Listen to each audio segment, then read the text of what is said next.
हे future doctors, याद रखना जिस तरह से एग्जाम में बैठ के आप अपने एमसीक्यूज को अप्रोच करोगे एमडी कैट के दौरान, आप हर क्वेश्चन को किस तरीके से अप्रोच करते हो, it will create a big difference to your score. So you should learn, you must learn to approach each and every question very very wisely.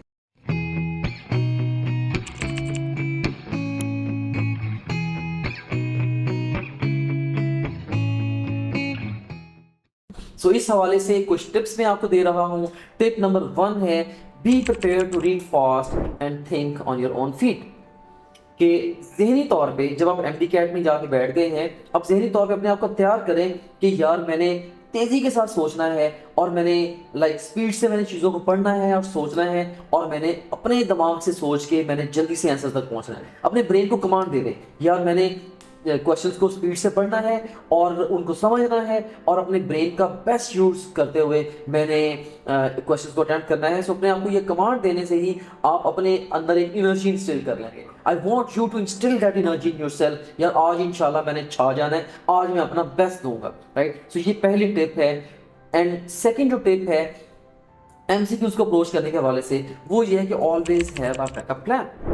ये एक स्ट्रेंज सी बात है कि what backup plan you can have regarding solving multiple choice questions on your MCAT. तो इसके लिए backup plan से मेरी मुराद है कि प्लान ए यानी कि आपका एक मेन प्लान है, एक मेन मेथड है, या मैंने एमसीक्यूज ऐसे अटेम्प्ट करने हैं. और खुदा न खास्ता अगर पहला मेथड आपका काम नहीं करता, फिर सेकंड मेथड और थर्ड मेथड इन लाइन होने चाहिए. राइट. इन मेथड्स के ऊपर मैं डिटेल से बात करता हूँ. अब प्लान ए के ऊपर हम बात करते हैं. Read the statement and understand it. Statement को पढ़ें और पढ़ के इस स्टेटमेंट को समझ लें. अब समझना बड़ा ज़रूरी है. स्टेटमेंट चूंकि इंग्लिश लैंग्वेज में होगी, आप उसको इंग्लिश में ही इंटरप्रेट कर सकते हैं, वेल एंड गुड. नहीं तो आप उसको अपनी मदर टंग में या उर्दू में ट्रांसलेट करना है. अब जैसे मैं एक एग्जांपल देता हूँ. एक स्टेटमेंट है, none of the following is incorrect except. अब जब भी आपको डबल नेगेटिव स्टेटमेंट आए तो आप क्या कर सकते हैं, आप उसको एक पॉजिटिव स्टेटमेंट में कन्वर्ट कर सकते हैं. अब इसको अगर आप अंडरस्टैंड करें, देखें, none of the following is incorrect except, या कोई भी गलत नहीं है मां सिवाय, या सिंपली कौन सा गलत ऑप्शन है, यानी कि जो भी ऑप्शन गिवन है इनमें से गलत ऑप्शन पिक कर लें. अब देखें, अगर आप none of the following is incorrect except इस चीज़ को ध्यान में रख के सारे ऑप्शंस को पढ़ेंगे, शायद आप वैसे नहीं सोच पाएंगे. लेकिन अगर इस स्ट्रेट वे या कौन सा गलत है, बस चारों ऑप्शन में से मैंने गलत ढूंढना है, आप बड़ा क्लैरिटी के साथ सोच पाएंगे. So it's incredibly important to read the statement, to choose each and every single word of the statement and understand it. And so उसको पढ़ के समझ लें. अब कई दफ़ा ये होता है कि जब आप उसको पढ़ते हैं स्टेटमेंट को, आपको समझ में स्टेटमेंट नहीं आती. अगर स्टेटमेंट समझ में नहीं आती, फिर आप क्या करेंगे, आप ऑप्शंस को पढ़ेंगे. ऑप्शंस क्या है, पॉसिबल आंसर्स हैं उस क्वेश्चन के. ऑप्शंस को पढ़ के आप एक दफ़ा दोबारा उन ऑप्शंस के तनाजुर में स्टेटमेंट को फिर पढ़ें. So reread the statement if you don't get it for the very first time. तो अगर पहले गो में आपको स्टेटमेंट नहीं समझ में आई, ऑप्शंस को पढ़ें फिर स्टेटमेंट को पढ़ें. अगर उस क्वेश्चन के बारे में आपका नॉलेज है, फॉर श्योर आपको वो स्टेटमेंट समझ में आ जाएगी. राइट. सो स्टेटमेंट को आपने पढ़ लिया और अंडरस्टैंड कर लिया. सो अहम तरीन बात यह है कि आपने स्टेटमेंट को पढ़ना है, पढ़ के उसको समझ लेना है, और उसके बाद फिर आपने क्या करना है, then solve the question and anticipate the answer. अब इसमें दूसरा मरहला ये है कि आपने उस स्टेटमेंट को सॉल्व करना है और पहले से ही एंटिसिपेट कर लेना है कि इसका आंसर ये होना चाहिए. और फिर थर्ड प्लान क्या है, या थर्ड स्टेप क्या है, locate the answer and pick it. और जो आंसर आपने खुद से निकाला है, आप ऑप्शंस में से उस आंसर को ढूंढें. अगर वो वाकई आपको मिल जाता है, इसका मतलब ये है कि आपने क्वेश्चन को बिल्कुल करेक्टली अप्रोच किया है. 99% चांसेस ये हैं कि आपका वो वाला जो क्वेश्चन है वो ठीक ही होगा. Right. So once again summarise करता हूँ. प्लान ए क्या है, स्टेटमेंट को पढ़ें और अंडरस्टैंड कर लें, फिर सॉल्व करके आंसर को एंटिसिपेट कर लें, फिर आंसर को लोकेट करें और उसको पिक कर लें. राइट. सो अगर सॉल्व किया आपने और आपने आंसर एंटिसिपेट कर लिया और ऑप्शन में आपको मिल भी गया, मैक्सिमम चांस ये है कि वो क्वेश्चन आपका इंशाल्लाह ठीक ही होगा. What if this plan doesn't work. Right. अगर ये प्लान वर्क नहीं करता, फिर आप क्या करेंगे, फिर आप प्लान बी को यूज करेंगे. प्लान बी क्या है, आप क्वेश्चन को बैक सॉल्व करेंगे. और देखिए, आप इसमें चूंकि जो से 4 या 5 ऑप्शंस गिवन हैं, उनमें 100% आंसर तो मौजूद है, करेक्ट आंसर तो मौजूद है. तो आप हर एक ऑप्शन को एज अ स्टेटमेंट कंसिडर करें. राइट. और जो स्टेटमेंट है इसको इसको आंसर कंसिडर कर लें, राइट। सो इसको बैक सॉल्व आप करने की कोशिश करें। बड़ी दफ़ा जब हम ऑप्शंस के थ्रू स्टेटमेंट को जस्टिफाई करने की कोशिश करते हैं, हमारे माइंड में आंसर ऑटोमेटिकली आ जाता है, करेक्ट आंसर तक हम पहुंच जाते हैं, राइट। सो इसको कहते हैं बैक सॉल्व करना। तो बैक सॉल्व भी कर सकते हैं। And if this doesn't work, फिर आप क्या करेंगे, now you will make an educated guess. अब आपने एजुकेटेड गेस लगाना है। यहाँ पे मैंने जो कीवर्ड यूज किया है वो एजुकेटेड का कीवर्ड यूज किया है, right. You make an educated guess और स्किप एंड मूव ऑन। अगर एजुकेटेड गेस लगाएं या उसको स्किप करके आगे चले जाएं। अब यहाँ मैंने देखिए वर्ड यूज किया है एजुकेटेड गेस, राइट। तो एजुकेटेड गेस से क्या मुराद है कि आप बिल्कुल रैंडमली गेसिंग नहीं करेंगे। आप इसमें डिफरेंट टेक्निक्स हम यूज करते हैं। मैंने एक अलग वीडियो भी रिकॉर्ड करवाई है कि एजुकेटेड गेस से कैसे लगाते हैं, क्योंकि अगर एग्जामिनर जो होता है ना, ऑफ कोर्स उसकी भी लिमिटेशंस होती हैं, लाइक उसकी भी कुछ बाउंड्रीज होती हैं क्वेश्चंस को बनाने की। अगर आपको उन चीज़ों का कुछ का पता है, आप इवन गेसिंग के जरिए एग्जामिनर का माइंड, या आप ये कह रहे हैं कि एग्जामिनर का माइंड आप रीड करके आप गेसिंग के जरिए अपने क्वेश्चन को करेक्ट अटेम्प्ट कर सकते हैं। तो आप वो वाली वीडियो भी जरूर देखिएगा कि एजुकेटेड गेस कैसे लगाना है। एनीवेज, सो प्लान सी ये होगा कि आप एजुकेटेड गेस लगाएं और या स्किप करते हैं, लेकिन मेरी तरफ से स्ट्रॉन्ग रिकमेंडेशन ये है कि आप क्वेश्चंस को स्किप ना करें।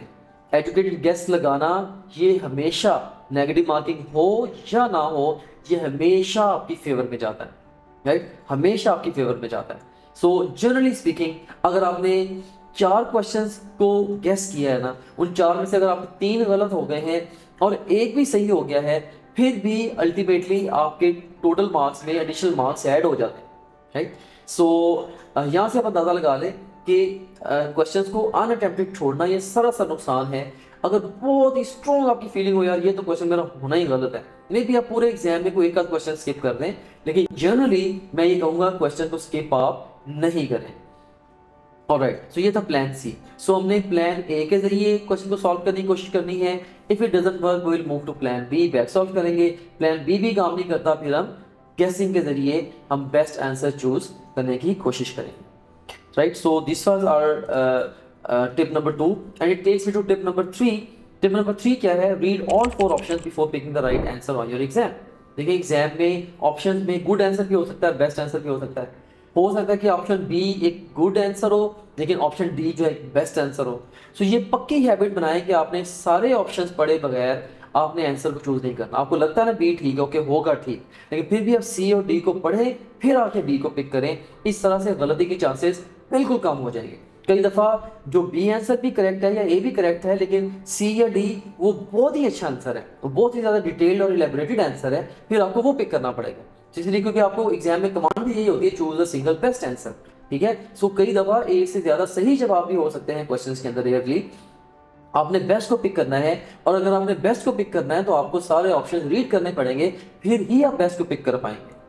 फिर है जी tip number 4, pick the answer in the right spot. आपने आंसर को राइट स्पॉट में पिक करना है। से क्वेश्चन नंबर 44 है आपका क्वेश्चन पेपर के ऊपर, फिर आप आंसर शीट में आके देखें, ये भी क्वेश्चन नंबर 44 है, उसके 44 के सामने आप बबल को फिल करें या वहां पे क्वेश्चन को अटेम्प्ट करें। सो बच्चे बड़ी दफा क्या करते हैं, क्वेश्चन नंबर 44 को ब्लैंक छोड़ दिया, अनअटेम्प्टेड छोड़ दिया, फिर क्वेश्चन नंबर 45 का आंसर 44 के सामने लगा दिया, और 46 का आंसर 45 के सामने लगा दिया, एंड सो ऑन। तो पूरी की पूरी सीरीज शिफ्ट कर देते हैं। बहुत सारे बच्चे हर साल ये गलती करते हैं। आप भी सोच रहे होंगे कि आई एम स्मार्ट इनफ, कम से कम इतनी बुनियादी गलती मेरे से तो नहीं होगी। आप जैसे बच्चे ही हैं जो हर साल ये गलती करके आते हैं, राइट। सो आप एक अपना रिफ्लेक्स ही ऐसा बनाएं, हमेशा जब आपने आंसर को पिक करना है आंसर शीट पे, आप क्वेश्चन नंबर मैच करके आंसर को पिक करें, ताकि ऐसी सीरी मिस्टेक आपसे ना हो।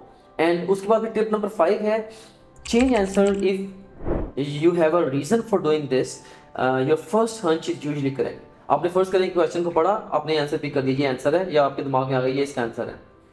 और पहले हंच को आप ओनली उस सूरत में चेंज करें जब आपको कोई रीजन मिल जाए, याद आ जाए यार ये तो इन्फॉर्मेशन मैंने कंसीडर नहीं की, या ये कीवर्ड मैंने पढ़ा ही नहीं, या ये ऑप्शन मैंने सोचा नहीं था, या क्वेश्चन को मैंने स्टेटमेंट को मिस रीड कर लिया था, गलत इंटरप्रेट कर लिया था, फिर तो फर्स्ट हंच को चेंज कर लें। लेकिन आम तौर पे आपके दिमाग में जो पहला जवाब आता है वही बेस्ट आंसर होता है, आप उसे ही पिक करें।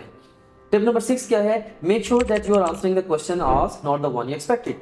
आप मेक श्योर करें कि आप उस क्वेश्चन को आंसर कर रहे हैं जो कि एग्जामिनर ने पूछा है, ना कि वो क्वेश्चन जो कि आपके अपने दिमाग के अंदर है, ठीक है। So you have to learn to think in terms of the examiner. तो जिस तरीके से एग्जामिनर ने जिन कंडीशंस के अंदर क्वेश्चन को प्लेस किया है, आप उसको अब्जॉर्व करने की कोशिश करें, ना कि जिस तरह के क्वेश्चन की आपने पहले प्रैक्टिस किया आप जबरदस्ती वो ज्यूम करेंगे वही क्वेश्चन है जो मैंने पहले किया हुआ है और उसी की बेसिस पे आप आंसर दे दें। No, don't do like this, ठीक है। आपने एग्जामिनर के माइंड को रीड करना है और ओनली एंड ओनली जो क्वेश्चन के अंदर गिवन इन्फॉर्मेशन है एग्जामिनर की तरफ से, उसकी बेस पे आपने आंसर उसको पिक करना है, बेस्ट आंसर को। अपनी तरफ से आपने क्वेश्चन में कुछ भी ऐड या सब्ट्रैक्ट नहीं करना कि इस क्वेश्चन में अगर ये होता या ये ना होता तो इसका आंसर ये होना था, लिहाजा मैं ये पिक कर देता हूँ। Don't do this, right. And इस मिस्टेक से भी या इस पॉइंट के ऊपर भी बहुत सारे स्टूडेंट्स जो वो एग्जाम में अपने क्वेश्चन गलत कर बैठते हैं। एंड टिप नंबर 7 है don't leave any question unanswered. जैसे पहले ही मैंने जिक्र किया कि क्वेश्चंस को अनआंसर्ड छोड़ने का अल्टीमेटली स्टैटिस्टिकली अगर हम देखेंगे, प्रोबेबिलिटी के हिसाब से भी देखेंगे, नुकसान ही होता है। अगर नेगेटिव मार्किंग हो भी तो, ना हो फिर तो सरासर नुकसान है, अगर हो भी तो भी नुकसान होता है, राइट। तो आई वुड से कि आपने सारे के सारे क्वेश्चन अटेम्प्ट करने हैं। अपने आप से ये अहद कर लें भाई मैंने सारे अटेम्प्ट करके आने हैं, ठीक है। जो आते हैं मैंने वो भी अटेम्प्ट करके आने हैं, जो नहीं आते मैंने किसी न किसी तरीके से वो भी अटेम्प्ट करके ही आने हैं। उसके बाद फिर टिप नंबर 8 है in questions with all of these option check whether any of other three options is incorrect. अब एक क्वेश्चन है जिसके एंड पे ऑल ऑफ दीज आया हुआ है, अगर दूसरे तीनों ऑप्शंस में से D option all of these और तीनों ऑप्शंस में से बकाया जो ए बी सी ऑप्शंस हैं, अगर एक भी इनकरेक्ट मिल गया आपको, इसका मतलब है कि अब वो और ऑल ऑफ दीज ये दोनों आंसर नहीं है, रिमेनिंग दो में से बेस्ट आंसर होगा। इसी तरीके से in question with none of these options check whether any of other three option is correct. अगर डी ऑप्शन है नन ऑफ दीज और पहले तीनों में से कोई एक भी ऑप्शन ठीक है, इसका मतलब है कि नन ऑफ दीज भी रूल आउट हो गया, वो ऑप्शन भी रूल आउट हो गई, बाकी दोनों में से आपका बेस्ट आंसर होगा, राइट।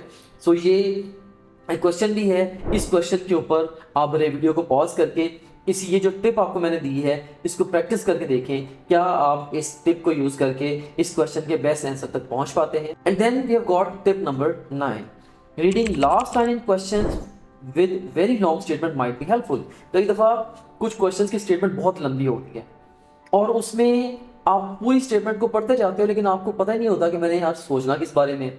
सो लंबी स्टेटमेंट वाले क्वेश्चंस के लिए स्ट्रांगली एडवाइस है आप आखिरी लाइन को पहले पढ़ लें, फिर अगर आपको जरूरत महसूस होती है पूरे क्वेश्चन को पढ़ लें।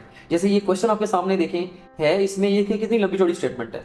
इसमें लास्ट लाइन में है जी the time period of oscillation is.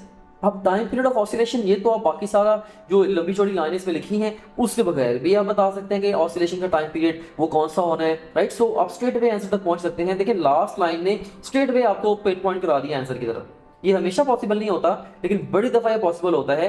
अगर लास्ट लाइन को पढ़ा आपने और पढ़ के फिर आपको स्टेटमेंट पूरे क्वेश्चन की पढ़नी भी पड़ती है, कम से कम आपको पहले से पर्पस तो पता होगा ना कि मैंने इस पूरी स्टेटमेंट को पढ़ के एंड पे निकालना क्या है। सो इसीलिए ये आप रूल बना लें अपने लिए, जब भी लंबी स्टेटमेंट वाले क्वेश्चंस आएंगे, 2 3 4 लाइन वाले क्वेश्चंस आएंगे, आप आखिरी लाइन को पहले पढ़ लें, आखिरी लाइन को पहले पढ़ लें ताकि आप पर्पसफुली उस क्वेश्चन को सॉल्व कर पाएं। इससे आपका टाइम भी बचेगा और क्वेश्चन के सही होने के चांसेस भी मैक्सिमाइज हो जाएंगे।